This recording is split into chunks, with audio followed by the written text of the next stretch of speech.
Sophie had just moved into a big old house with her family. The house creaked when the wind blew, and the shadows at night made her feel uneasy. The neighbors whispered strange stories about the house.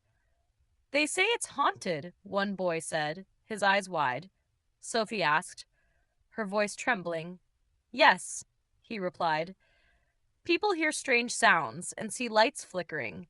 Some say there's a ghost. That night, Sophie lay in bed, staring at the ceiling. Every little noise made her jump. What if the ghost is real? She thought, pulling the covers up to her chin. A soft creak came from the hallway. Sophie froze. Then she saw a faint glow under her door. Who's there?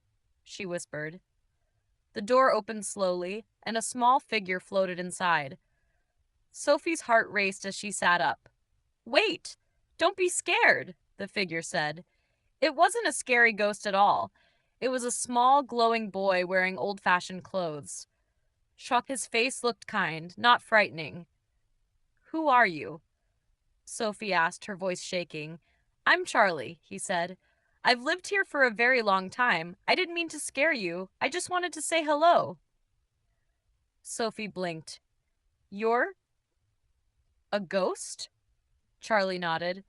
Yes, but I'm not a bad ghost. I like to talk and play games. It gets lonely here sometimes. Sophie took a deep breath. Charlie didn't seem dangerous. What kind of games? Charlie smiled. Hide and seek is my favorite footslat, but I lost something very important long ago. A small wooden toy. I've been looking for it ever since. Sophie's fear began to fade. Maybe I can help you find it, she offered. The next day, Sophie explored the house with Charlie.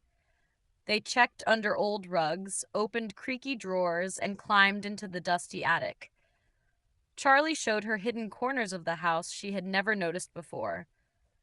Finally, in a small, forgotten chest in the attic, Sophie found a little wooden horse. Its paint was faded, but it still looked special. Is this it? She asked, holding it out. Charlie's face lit up. Yes! That's my toy! Thank you, Sophie! Charlie held the wooden horse close. His glow grew brighter, and he looked peaceful. I feel so much better now. I think I can rest. Sophie smiled. I'm glad I could help. You don't have to be lonely anymore. From that night on, Sophie wasn't afraid of the house. She knew Charlie was her friend, not something to fear.